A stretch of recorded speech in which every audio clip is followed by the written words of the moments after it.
Subscribe करें digital Imran marketing channel को और प्रेस करें इस बेल आइकन को लेटेस्ट टेक्नोलॉजी वीडियो सबसे पहले देखने के लिए। दो कंसर्न है अब भी बाइनेंस में।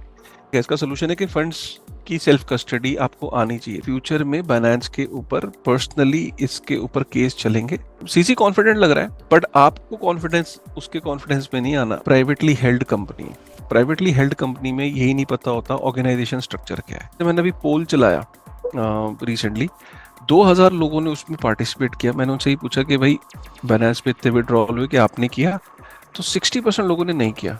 जानते हैं रीजन क्या है? 60% लोगों का ये कहना है कि हमें विश्वास है। ये प्रॉब्लम है, ये कोई अच्छी बात नहीं है। दुनिया भर में क्रिप्टो एक्सचेंजेस का बड़ा बुरा हाल है। इस वक्त दुनिया के सबसे बड़े क्रिप्टो एक्सचेंज बाइनेंस पर सवाल उठ रहे हैं। आप जानते हैं उसके फंड्स को लेकर एंड उसकी फाइनेंशियल हेल्थ को लेकर काफी क्वेश्चंस है। बाइनेंस ने अपना so called proof of reserve भी पब्लिश किया है अभी। उस पर भी एक्सपर्ट्स का कहना है कि भाई ये प्रूफ प्रॉपर ऑडिट नहीं है एंड यहाँ पर कुछ लूप होल्स हो सकते हैं। इस पर मैंने एक वीडियो किया था अभी 2 दिन पहले, बट इस वक्त भी काफी एडिशनल इन्फॉर्मेशन आ रही है। कुछ बड़े अपडेट्स निकल कर सामने आ रहे हैं जो मुझे आप तक पहुंचाने। कुछ इंपॉर्टेंट अपडेट्स हैं, उन पर आज मैं बात करूंगा आपसे। क्या बाइनेंस के ऊपर से जो खतरा है टल गया है या फिर अभी भी बाइनेंस जो है वो मुश्किल में पड़ सकता है? बाइनेंस के साथ अगर कुछ होता है तो क्रिप्टो मार्केट का क्या होगा? स्पेसिफिकली अगर इंडियन एक्सचेंजेस की बात करें, इंडियन क्रिप्टो एक्सचेंजेस का क्या होगा? इन सब पर आज मैं आपसे बात करूंगा। एंड मेरे साथ हैं आज पिटनिंग फाउंडर काशिफ रजा, जो अक्सर हमारे साथ जुड़ते हैं वीडियोस में। काशिफ से बात करेंगे कि भाई क्या चल रहा है आजकल बाइनेंस के साथ, और वो समझाएंगे कि इस पूरी कंट्रोवर्सी के बारे में, प्लस आपको क्या चीज पता होनी चाहिए इस पूरी कंट्रोवर्सी में, इस पर ही बात कर रहे हैं। वेलकम टू अनगट काशिफ भाई, आज काफी वक्त के बाद आपसे बात हो रही है। एंड देखिए क्या खेल हो गया इंडस्ट्री में। बाइनेंस जो दुनिया का सबसे बड़ा क्रिप्टो एक्सचेंज है, उस पर भी क्वेश्चंस जो है वो रेज किए जा रहे हैं। So what's going on with Binance? ये पूरी कंट्रोवर्सी क्या है, जरा समझाएं। कॉज बाइनेंस की फाइनेंशियल हेल्थ पर सवाल उठना मतलब ये बड़ा खतरनाक है पूरी क्रिप्टो इंडस्ट्री के लिए। अगर कुछ होता है यहाँ पे तो मतलब इंडस्ट्री के लिए सबसे बुरा वक्त होगा वो। आप इसको इस तरीके से समझिए कि FTX दुनिया की दूसरी सबसे बड़ी एक्सचेंज का फॉल आउट हुआ, और इससे पहले काफ़ी सारे जो सेंट्रलाइज फाइनेंशियल इंस्टीट्यूशंस थे, जैसे कि सेल्सियस है, वो भी एक C5 था। C5 का मतलब होता है सेंट्रलाइज फाइनेंशियल इंस्टीट्यूशन। जैसे कि बैंक्स होते हैं जहाँ पे एक सेंट्रल एंटिटी होती है, गवर्न कर रही होती है लेजर्स को, खातों को। तो C5 में आपका सेल्सियस गया, फिर आपका वॉयेजर गया, फिर आपका ब्लॉकफाई गया, फिर आपका वॉल्ट गया, ठीक है, फिर आपका अब हमने जब रिसेंटली ये देखा कि FTX गया। तो अब क्या होता है कि ना एक नेचुरल एक ह्यूमन प्रवृत्ति होती है ये कि यार अब अगला कौन होता है ना, कि यार अब अगली विकेट किसकी जाएगी। तो लोग ये एक्सपेक्ट कर रहे हैं कि यार ये अल्टीमेटली बाइनेंस के ऊपर भी कहीं ना कहीं ये भी आना चाहिए कि बाइनेंस को भी क्लियरिटी लानी चाहिए कि उसको प्रूफ कैसे करे अपने यूजर्स को, या एक कम्युनिटी में विश्वास जताए, दिखाए कि भाई मेरे साथ सब कुछ ओके है। तो इसका सोल्यूशन क्या है? इसका सोल्यूशन ये होता है कि आपके पास प्रूफ ऑफ रिजर्व्स हैं कि नहीं, राइट, और आपकी फाइनेंशियल हेल्थ कैसी है, आपकी लाइबिलिटीज़ कितनी है। किसी भी ऑर्गेनाइजेशन को अगर आप क्रिप्टो में C5 है तो उसको 3 चीज़ों पे आप मापदंड है, आपके पैरामीटर्स है। उसका सबसे पहला पैरामीटर ये है कि भाई यूज़र ने अगर जो क्रिप्टो खरीदा, तो एक्सचेंज के पास उतना क्रिप्टो होना चाहिए। अगर किसी ने 1 बिटकॉइन लिया तो उसको ये विश्वास रहना चाहिए और एक्सचेंज के पास ऐसा सिस्टम होना चाहिए कि वो प्रूव कर सके कि जिस दिन वो यूज़र चाहे कि मैं चेक करना या वेरीफाई करना कि भैया मेरा बिटकॉइन इनके पास है कि नहीं, तो वो प्रूव हो जाए कि हाँ इनके पास उतने बिटकॉइन है। तो ऐसे अगर लाखों करोड़ों लोग हैं जिन्होंने अगर अपना क्रिप्टो किसी एक्सचेंज पे लिया हुआ है, तो ये एक्सचेंज के पास एक ऐसा मैकेनिज्म होना चाहिए कि वो प्रूव कर सके कि हाँ उसके पास उतना क्रिप्टो है, पहली चीज़। दूसरी चीज़ ये कि ये पता रहना चाहिए किसी भी यूज़र को, और पब्लिक लिमिटेड कंपनीज जो होती हैं उनमें यही फ़ायदा क्या होता है। देखिए पब्लिक लिमिटेड कंपनीज में एक छोटे से छोटे यूज़र को, शेयर होल्डर को ये पता होता है कि भाई इस कंपनी की एसेट क्या है और इस कंपनी की लाइबिलिटी क्या है। तो अब बाइनेंस के केस में क्या है कि Binance is not a public limited company. अगर हम देखें FTX was also not a public limited company, और ज़्यादातर एक्सचेंजेस पब्लिक लिमिटेड कंपनीज हैं ही नहीं। अब हम बात करें अगर पब्लिक लिमिटेड कंपनीज में, आपका कॉइनबेस है और आपका क्रैकन है, ये अमेरिका की 2 सबसे बड़ी एक्सचेंजेस हैं जो कि काफ़ी बड़ी हैं और पब्लिक लिस्टेड है। अब पब्लिक लिस्टेड कंपनी का तो मैंडेट ही ये होता है कि उन्हें हर क्वार्टर एक रिपोर्ट सबमिट करनी पड़ती है, वहाँ पे बैलेंस शीट, अपने एसेट लाइबिलिटीज, और उनके पास कितना क्रिप्टो है, कौन से उनके एड्रेसेस हैं। तो ये तो उनको मैंडेट है, क्योंकि ऑब्वियसली पब्लिक लिमिटेड कंपनी होने के बाद आपको गाइडलाइंस और रेगुलेशन के थ्रू अपने बिजनेस को करना होता है, SEC के कानून को फॉलो करना होता है। तो लेकिन जो प्राइवेटली हेल्ड कंपनीज है जैसे बाइनेंस है, ये क्लोज कंपनी है, प्राइवेटली हेल्ड है। तो इसलिए लोगों का जो सवाल था वो ये था कि भाई बाइनेंस को प्रूव करना चाहिए कि उनके पास उतने फंड है कि नहीं। बाइनेंस ने क्या करा कि इसको प्रूफ ऑफ रिजर्व कहते हैं बेसिकली, और ये शुरुआत बाइनेंस ने ही बोली थी।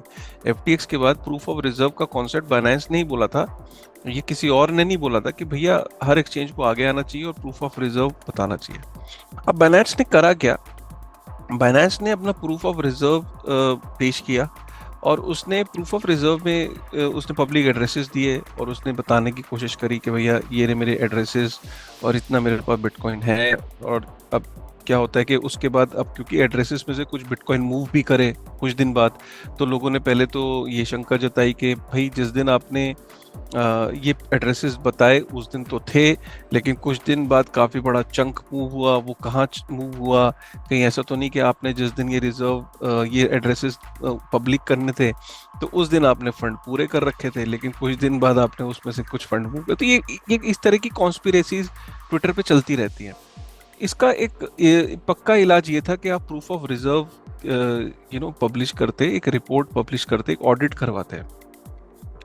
अब इसने बाइनेंस ने क्या करा कि एक कंपनी को हायर किया जिसका नाम मजार्स था, और उनके साथ एक अरेंजमेंट इस तरह की करी कि जैसे कहते हैं कि ना कि आपने किसी कंपनी को हायर किया ये चेक करने के लिए कि भैया मेरे आप चेक कर लो, मेरे रिजर्व्स, मेरे एसेट्स वगैरह को आप वेरीफाई कर लो, ठीक है। अब इस टर्म को उन्होंने ऑडिट कहा पब्लिक में कुछ लोगों ने इसको एक कंसर्न की तरह देखा। उन्होंने बोला पहली बात तो ये ऑडिट नहीं है।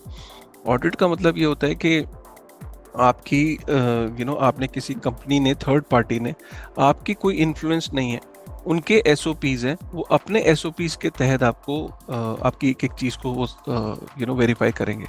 बाइनेंस के केस में उन्होंने जिस कंपनी को हायर किया उस कंपनी ने क्लियरली अपने रिपोर्ट में लिखा है कि ये हमारे प्री डिफाइंड अरेंजमेंट थी कि हम किस तरीके से करेंगे।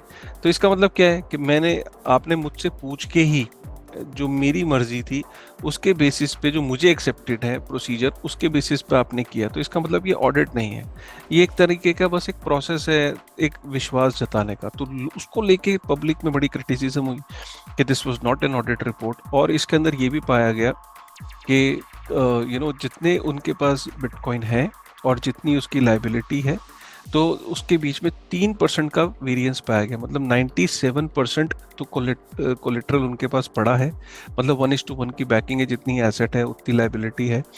तो लेकिन उसमें 3% का है। 3% अब वैसे बड़ा नहीं है इतना बड़ा वेरिएंस, लेकिन वेरिएंस होता है। मतलब आइडियली उसको भी उन्होंने डिफेंड करने की कोशिश करी, तो वहाँ से भी लोगों को थोड़ा सा ये हुआ। सो बेसिकली क्या है कि इस पैनिक को देखते हुए कि प्रूफ ऑफ रिजर्व ये जो रिपोर्ट आई इसमें थोड़े से ग्लिचेस थे, इसको ऑडिट की तरह पेश करने की कोशिश करी, लोगों के अंदर एकदम पैनिक पड़ा। काशिफ भाई, जैसे ही ये पूरी कंट्रोवर्सी डेवलप हुई तो यहाँ भी मतलब वही हुआ जैसे हम हमेशा देखते हैं एक्सचेंजेस में कि विड्रॉल्स जो वो शुरू हो गए, पूरी इंडस्ट्री पैनिक में आ गई। आई थिंक अभी ये पैनिक जो है वो अभी भी है मार्केट में क्या? लोगों में जब पैनिक बढ़ा तो लोगों ने बाइनेंस की हिस्ट्री का सबसे बड़ा विड्रॉल करना शुरू किया, क्योंकि लोगों में जब पैनिक होता है तो लोगों ने काफ़ी सारा विड्रॉ किया, और वो विड्रॉल्स बिलियंस में थे। मतलब $2 बिलियन लास्ट तो मुझे पता नहीं कि क्या है, लेकिन $2 बिलियन जब मैंने लास्ट आर्टिकल कोई पढ़ रहा था तो $2 बिलियन के विड्रॉल हुए। बाइनेंस की हिस्ट्री में सबसे बड़े विड्रॉल्स देखे गए। CZ ने एक AMA के दौरान ये बोला कि ऐसे टेस्ट किसी एक्सचेंज की जीवन काल में कम होते हैं लेकिन होने ज़रूरी हैं। इससे ये पता लगता है कि हम लोगों ने एक बार भी कोई विड्रॉल किसी का डिले नहीं होने दिया। हमारे टीम के ऊपर ये स्ट्रेस टेस्ट था, हम इसमें पास हुए, एंड हमारे जो फाइनेंशियल चीज़ें हैं, जो स्टैंडिंग्स हैं, जो क्रिप्टो हमारे पास है, जो बैलेंसेस हैं, वो ओके हैं, और हम सक्षम हैं कि लास्ट विड्रॉल तक हम विड्रॉ करने के लिए तैयार हैं। सो बेसिकली बाइनेंस अपनी पोजिशनिंग इस तरीके से कर रहा है कि कहीं ना कहीं they are a safe exchange. लेकिन मैं आपको एक बात बताऊं जब FTX का फॉल आउट हुआ था तो FTX के फॉल आउट के दौरान ही बाइनेंस ने ये सोच लिया होगा और अपनी टीम को ये बता दिया होगा कि एक ना एक दिन बड़ी जल्दी हम पे ये स्ट्रेस टेस्ट आने वाला है। तो कहीं ना कहीं वो, एक तो मुझे ऐसा लगा कि वो इस सिचुएशन के लिए तैयार थे, पहली चीज़। दूसरी चीज़, उन्होंने कहीं ना कहीं जो ये विड्रॉल्स हुए, और एक सीजी की एक अच्छी बात ये है कि वो ना पब्लिक में आके AMA करता है, तो उसने पब्लिकली चीज़ें बताई, ये सब चीज़ें एड्रेस करी। काशिफ भाई, आप कह रहे हैं कि सीजी को पता था कि ऐसा होगा FTX एपिसोड के बाद, सो बाइनेंस इस सिचुएशन के लिए तैयार था।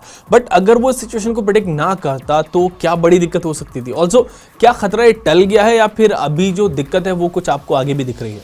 यूजर्स को जो मेरे जो सुन रहे हैं इस वक्त, मैं उनको यही कहना चाहूँगा कि at the end of the day दो कंसर्न है अब भी बाइनेंस में। एक तो privately held company, privately held company में यही नहीं पता होता ऑर्गेनाइजेशन स्ट्रक्चर क्या है। जैसे कि आपका चैनल है, आपके चैनल को मैं देखना चाहूँ कि APP में ऑर्गेनाइजेशन स्ट्रक्चर क्या है, मतलब ऊपर से लेके चेयरमैन से लेके managing director, CEO, different editorial staff, verticals, कि आपका बिजनेस कौन देख रहा है, बिजनेस चैनल का एडिटर कौन है, इसका न्यूज़ का एडिटर कौन है, आपका कंटेंट का कौन है, आपके नहीं पूरा स्ट्रक्चर बना होगा। तो मुझे पता है कि अगर एक आदमी दो आदमी के जाने से ABP न्यूज़ हिलेगा नहीं, क्योंकि मुझे ऑर्गेनाइजेशन स्ट्रक्चर में पता है कि चीज़ें फिल हो जाएंगी, और मुझे ये भी पता है कि किस काम के लिए किसको अप्रोच करना है। प्राइवेटली हेल्ड कंपनी के अंदर यही नहीं पता कि आज तक बाइनेंस का ऑर्गेनाइजेशन स्ट्रक्चर ही नहीं पता। ऐसा लगता है कि CZ के अलावा दूसरा नाम मुझे नहीं पता कि एक्सचेंज के अंदर कौन है। पब्लिक लिमिटेड कंपनी में हर क्वार्टर एक रिपोर्ट सबमिट होती है, जिसमें कोई भी अगर चेंज होते हैं ऑर्गेनाइजेशन स्ट्रक्चर में तो उसको बोर्ड रेजोल्यूशन के थ्रू वो उस चेंज को इम्प्लीमेंट किया जाता है। वो पब्लिक के अंदर ओपन होती हैं चीज़ें। दूसरी चीज़, जो काम करने की तरीके होते हैं एक ऑर्गेनाइजेशन के अंदर, SOPs होते हैं। जैसे आज अगर ABP न्यूज़ में एडवर्टीजमेंट का एक SOP होगा, आपके HR का एक एथिक्स के एम्प्लॉइज को लेके एक SOPs हो गए, राइट, रिक्रूटमेंट को लेके, ट्रांजैक्शंस को लेके, गिफ्ट की पॉलिसी होगी, मतलब आपके ना कुछ स्टैंडर्ड्स होंगे, वो स्टैंडर्ड्स पब्लिक होते हैं, राइट, और वो स्टैंडर्ड्स को कोई अगर पब्लिक नहीं भी है तो कोई भी जाके आपके यहाँ पे चेक कर सकता है। बाइनेंस जैसी कंपनी में स्टैंडर्ड्स को पब्लिकली कोई वेरीफाई नहीं कर सकता। अब सोचो कि इतनी बड़ी एक्सचेंज और पब्लिक नहीं है, तो डिफिकल्ट होता है कि यार अगर CZ नहीं रहेगा कल को तो ये एक्सचेंज का क्या होगा। तो ये कुछ सवाल है, और मैं हमेशा से ये कहता हूँ कि CFI के अंदर हमेशा चैलेंज रहेंगे। सो काशिफ भाई, ये दिक्कत तो मतलब हर एक्सचेंज के साथ होती है, तो इसका सॉल्यूशन क्या है? बहुत कम एक्सचेंजेस ऐसे हैं जिनके बारे में मतलब हमें उनके इंटरनल स्ट्रक्चर का पता हो, अंदर क्या चल रहा है उसका पता हो। प्लस क्या आगे बाइनेंस ये सब चीज़ें सही करेगा? आगे क्या होगा बाइनेंस के साथ? इसका सोल्यूशन क्या है? इसका सोल्यूशन है कि फंड्स की सेल्फ कस्टडी आपको आनी चाहिए, लेकिन वो भी एक डिफिकल्ट काम है, वो इतना आसान काम नहीं है। कि एक्सचेंज में कम से कम ये है कि थोड़ा सा आप सिक्योर फील करते हो कि चलो यहाँ पे तो मैं कर लूँगा, लेकिन वो भी एक डिफरेंट टॉपिक है, डिफरेंट जोन है, किसी और कभी हम सेल्फ कस्टडी के बारे में बात करेंगे। लेकिन ये है कि right now yes the situation is, you can say कि बाइनेंस के ऊपर से भला टली है, उन्होंने इतना जो विड्रॉल्स था उसे प्रोसेस किया।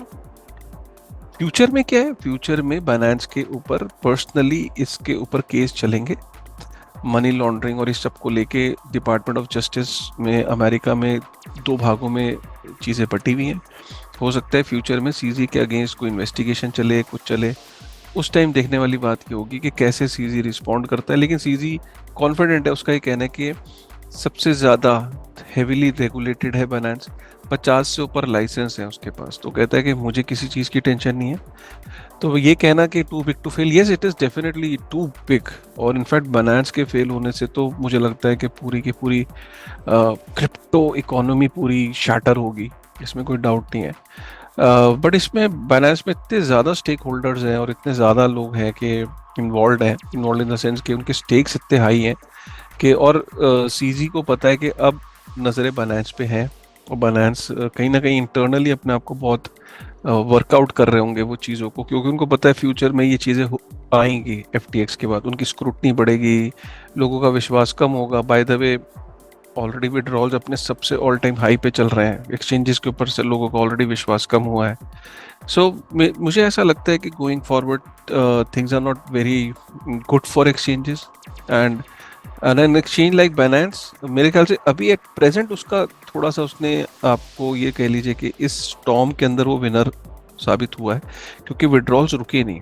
और अभी मुझे ऐसा भी लगा कि जैसे मैंने अभी पोल चलाया रिसेंटली, 2000 लोगों ने उसमें पार्टिसिपेट किया। मैंने उनसे ही पूछा कि भाई बाइनेंस पे इतने विड्रॉल हुए कि आपने किया, तो 60% लोगों ने नहीं किया। जानते हैं रीजन क्या है? 60% लोगों का ये कहना है कि हमें विश्वास है। ये प्रॉब्लम है, ये कोई अच्छी बात नहीं है कि 62% लोग ये कह रहे हैं कि हमें बाइनेंस पे विश्वास है।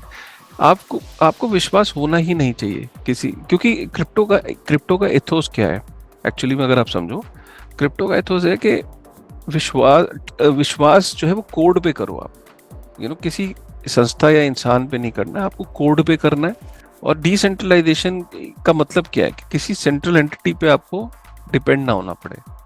क्रिप्टो जिसके अगेंस्ट है वही ईथोस को लोग अपना रहे हैं, तो they are bound to face this kind of things, जैसे FTX का हुआ। देखिए FTX और बाइनेंस में ना लोगों को थोड़ा सा मैं यहाँ एक ये जरूर डिफरेंस समझना चाहिए। By virtue FTX was a scam. उसने डे 1 से जब एक्सचेंज चलाई तो स्कैम के ओपिनियन से चलाई, राइट? तो बट वो आज कोशिश कर रहा है कि वो एक्सीडेंट साबित कर दे, बट ये हम सबको पता लग गया कि डे 1 से उसकी नीयत थी। CZ की वो नीयत नहीं दिखती, राइट, स्कैम करने, राइट। और तो इसलिए आपको ये समझना जरूरी है कि ये भी बहुत बड़ी इंपॉर्टेंट चीज है कि FTX के केस में नीयत ही खराब थी डे 1 से, और बाइनेंस के केस में क्योंकि अभी इतने समय से एक्सचेंज है तो स्कैम अभी तक ऐसा कुछ प्रूव नहीं हुआ उसके चीजों से। But at the end of the day every central entity is vulnerable, इसीलिए बिटकॉइन और क्रिप्टोस के जो ईथोस हैं वो डिसेंट्रलाइजेशन को प्रमोट करते हैं। फाइन काशिफ भाई, जो बिटकॉइन के ईथोस हैं वो डिसेंट्रलाइजेशन है, एंड परहैप्स दैट्स व्हाई इसको टेक्नोलॉजी का फ्यूचर भी कहा जाता है। व्यूअर्स से आई वुड से कि एक्सचेंजेस वल्नरेबल थे, हैं और आगे भी रहेंगे, कॉज वो डिसेंट्रलाइज एंटिटी होते हैं। इसको आपको पूरी तरह समझना होगा।